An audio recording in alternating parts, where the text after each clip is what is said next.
Il y a une question qui revient de temps en temps, c'est comment, en tant qu'autiste, je puisse être capable de pratiquer le théâtre d'improvisation. Je sais pas, moi je considère que c'est mon intérêt, donc j'ai de la compétence qui se développe. Et je crois que c'est important quand un enfant a un intérêt restreint, de laisser s'adonner à son intérêt restreint. De toute façon, vous n'avez pas le choix. Mais aussi d'essayer de voir dans quelle mesure vous pouvez exploiter cet intérêt, le transposer en apprentissage si vous voulez.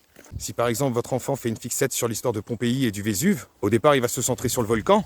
Et au fur et à mesure, vous pouvez l'amener à considérer qu'il y a peut-être d'autres volcans dans le monde. Et s'amuser à compter le nombre de volcans dans le monde, comparer les tailles, et puis appréhender les dimensions d'espace, de géographie.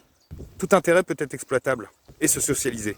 Alors que c'est vrai que ça m'énerve le genre de discours tu peux pas être autiste parce que t'es inséré, t'es comédien, parce que tu parles, parce que t'as fait des études, parce que tu regardes dans les yeux. Tant de réflexions qui dénotent une réelle méconnaissance sur le spectre. Parce que c'est un spectre, ça veut dire qu'il y a plein de niveaux.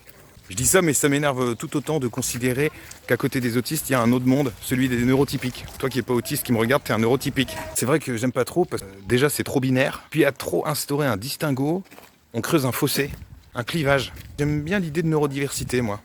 Si ça se trouve, il y a 300 ans, le TSA n'était pas un trouble. Et si ça se trouve, dans le futur, ce sera une norme.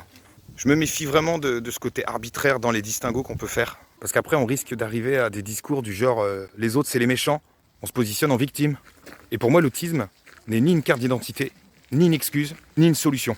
C'est pour ça que j'aime pas trop les gens qui se plaignent ou qui chouinent. En plus, je suis pas empathique. Bon, je peux éventuellement comprendre, et puis j'ai pas eu forcément le même parcours. Je crois que ça doit devenir des deux côtés. L'environnement, la société, l'entourage doit essayer de créer certaines conditions, et l'autiste, lui, doit essayer de faire quelques petits efforts. Dans la mesure de son possible, évidemment. J'essaye de faire des efforts au niveau des codes sociaux. En fait, dire qu'un autiste n'a pas les codes sociaux, c'est pas vrai. Le truc chez lui, c'est que c'est pas tout à fait naturel. C'est-à-dire qu'à l'intérieur, il doit passer par une espèce de mécanique pour se rappeler des bons codes sociaux au bon moment, sans se poser la question si c'est absurde ou pas. Là, on arrive dans une période où on va être à donf avec les codes sociaux, là. Joyeux Noël, meilleurs vœux. Peut-être qu'avec le Covid, on fera moins les foufous. C'est une période qui est difficile, je trouve. Il y a du monde partout dans les rues, dans les magasins, la foule. Puis après, c'est les repas de famille. Faut discuter en mode ambiance Noël. Et puis les cadeaux. Alors les cadeaux, je sais jamais en offrir. En fait, je me plante à chaque fois. J'ai vachement de mal à savoir ce qui ferait plaisir à l'autre. Et en recevoir, c'est encore pire. Que je sois content ou que je sois pas content, je sais pas trop quelle posture adopter en fait pour que ce soit adapté. En général, quand je dis merci, c'est parce qu'on m'a rendu un service.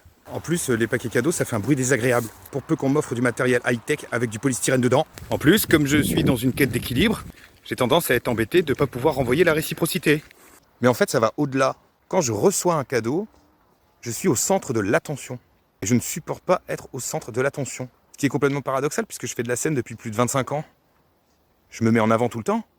Je me mets en avant parce que c'est moi qui décide de me mettre en avant parce que je maîtrise à peu près les règles. Et quand je suis au centre de l'attention, je suis mis en avant et j'ai rien demandé et ça me met mal à l'aise. Je fais vraiment le lien avec le fait que parfois, si on me taquine et que je suis dans un groupe, je suis au centre de l'attention, je suis pas à l'aise. Si je reçois des compliments aussi, j'ai du mal à les gérer. Ou alors on me les écrit. Mais par oral, c'est très compliqué.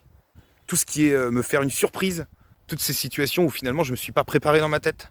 Ça me met mal à l'aise. En fait, depuis tout petit, pour Noël, je suis au courant en avance de mes cadeaux. Et quand je les reçois, je suis super content. Ou alors, si tu veux me faire un cadeau, tu me préviens. Tiens, je vais te faire un cadeau. Même si je ne sais pas quand je l'aurai, je me prépare un petit peu mentalement.